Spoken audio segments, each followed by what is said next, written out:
So, here we have our little rental car, 2021 Ford EcoSport. The little turd that could. It has a whopping 3-cylinder engine that's so underpowered it's trouble getting out of its own way. But with lots of power, makes up for in some comfort. The heated seats in this thing are amazing. The sunroof is nice. The seats themselves leave a lot to be desired. Your back will go bad on you. So we got this car with only 20 miles on it. We're now at 3,010. I also had some glue on it, which I was battling to remove, as you can see here. These aren't scratches, they're just leftover glue stickers. They didn't do the best job removing that. It is small, it's very nimble. Its turn radius is amazing. It's really good for, I'd say this would be a good city car. But like I said, that small engine is a bit annoying. It does have turn signals built into the mirrors, which is nice, as well as lane assist, which is quite nice. It'll yell at you right away. The lane assist is right here. If someone's in your blind spot, it'll light up on you. If someone's entering or exiting your blind spot, it'll flash. It has these little annoying mirrors here, glass here, which does give a bit of a weak point for break-ins.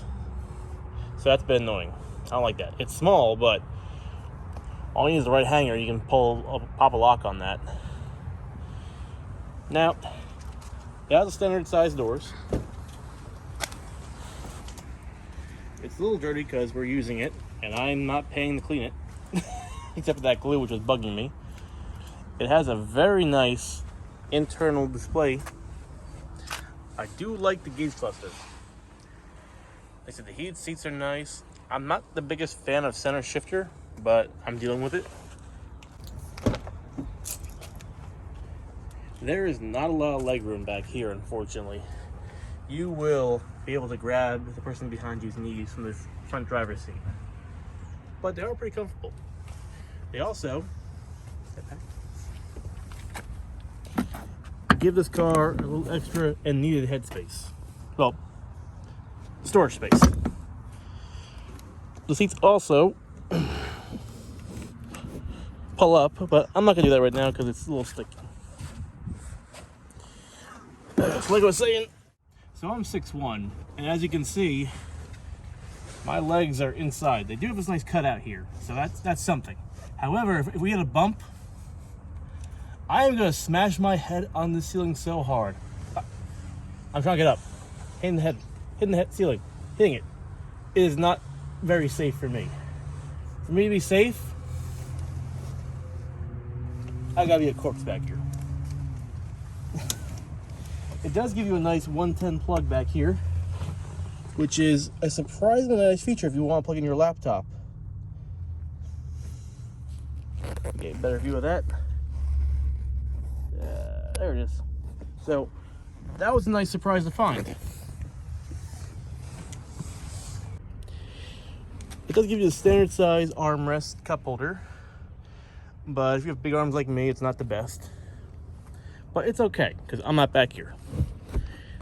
Tall people should sit in the front of this car where you have a little more room. So, what's very unique and somewhat annoying, but makes sense, is how it opens up. Now, originally, trying to find a button on this car to open up this, I'm going here, trying to find down here. I can't figure this out. I want you to look at this, at the entire back here. Can you see where the button is? I'll give you a hint. One of these things just doesn't belong here. Okay, it's right here. It's a barn door. So this thing is so small, if it tried to be a lift gate, I'd have to go like this. The room here is annoying, but you can fit a Crown Vic's door and seat in here. Ask me how I know. This pops off. You have a spare donut down here. Ignore that battery. That's just me leaving it in here. It's not a lot of space, but like all Fords, you have your jack, you have everything you need to fix a spare tire. You also have a little bit of an indent back here for expanded loads. This glass does not open.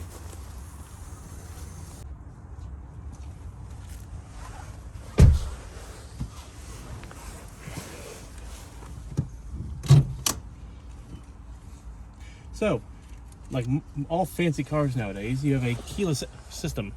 I'm not a fan. One goes with a range transmitter can start your car, but it is nice to do that. Like I said, it has a very nice display here. It does have a turbo in this car, which is hilarious.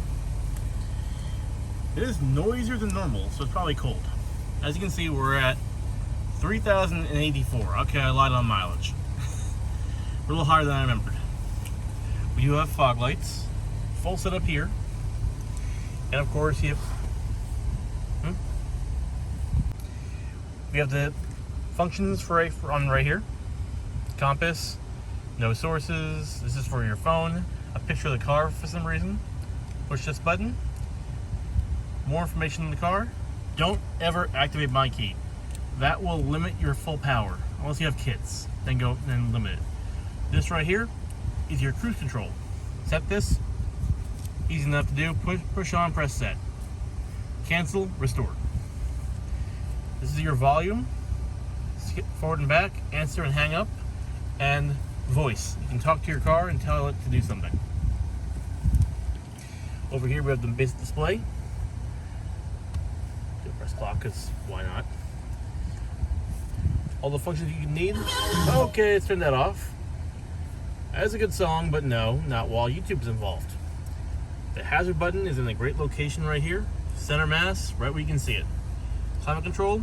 This is single climate, so we only one side. So one side controls full temperature. Heated seats, which are very nice. Twin USBs. Start stop. I'm gonna disable this eventually on a few of the cars. This button here, make it so your car will not turn off while you're idle on the highway. This is traction control, basic 12 volts, and the parking brake, or e-brake. The cup holders here are half useless. You have a big drink down there, it's not going to fit right. You have a can of Coke, it's reach over, it's a pain in the butt.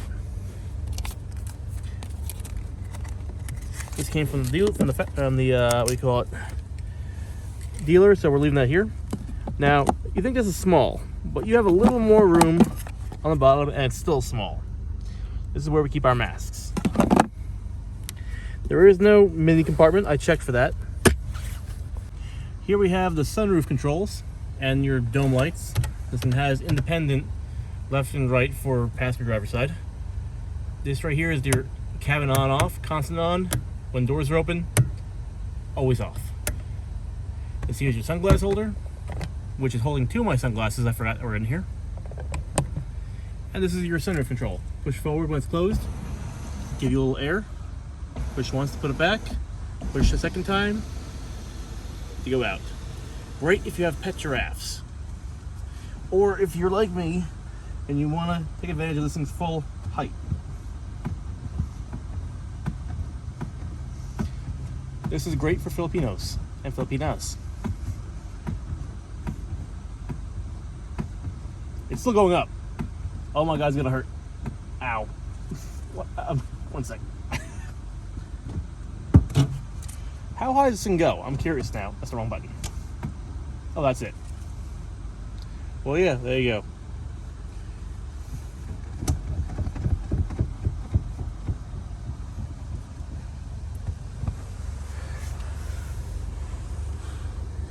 This thing is very underpowered. Hit the gas right now.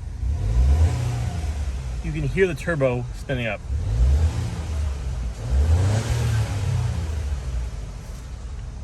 It's so gutless. I love you, little adorable shitbird.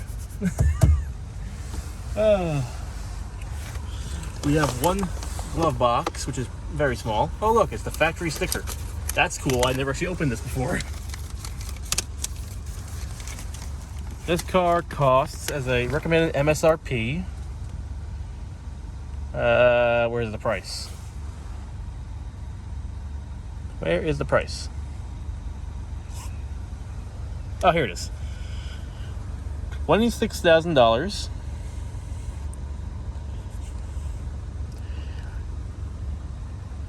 It is very cheap. Has pretty good scores, but it does roll over apparently, which is horrifying to learn. 28 miles per gallon, 27 city, 29 highway. It has a very small tank though, so yeah. But we can go, I think it was 305 miles on one tank.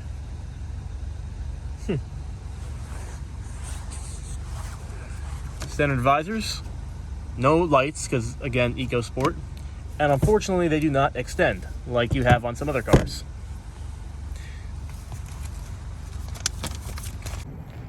So, final thought on this 2021 EcoSport. Will I recommend it for someone who is 6'1"? No. Would I recommend it for someone who likes to go out and pick things up and buy stuff or be a hauler? No. First-time car owners? Yes. First, like, girl 16, guy 16, first car? Yes. City life? Yes. Country life? No. It is a good vehicle for what it is. It's cheap. It's not really peppy. It's underpowered, I'd say. But it has a great turn radius. It is a very functional car. That's pretty much it though. It's just very minimalist, but with some nice features. CarPlay and Android Auto are very nice. I'm just gonna go in here and get out of the cold. But again, for someone who's my height, it's a little bit lacking. This is my finger there, I'm sorry. Wife's phone, not used to this. But it is a good car for a first-time driver, city life, or someone who's not going to be going around buying stuff here and there. It says gas mileage is good, but for highways, it's underpowered. I joke and say it can't get out of its own way fast enough. But other than that, though, it has a lot of good merits. It is a really nice interior, look-wise. However, on a long drive in this, see here, I can tell you my back was screaming. When I drove up to Richmond, even with lumbar support, it gave me a little bit of a pain there. But it was a nice ride. It's great on gas, especially with these Ukraine times. And it does have good lights. So, it's good for an individual who's working in the city, not going on long trips, first-time drivers. The other thing I really hate about this thing, besides headroom, is my own personal thing, is just the push start-stop. I don't like that. That's just me. While it's fancy, let's say you have a starter problem. You gotta push that button and to keep on trying to crank. That's wear and tear on the starter that you don't need. But it is a good car for what it is. But yeah, that's all I can really say about it. It's a good car for what it is. Nothing more, nothing less. Have a nice day.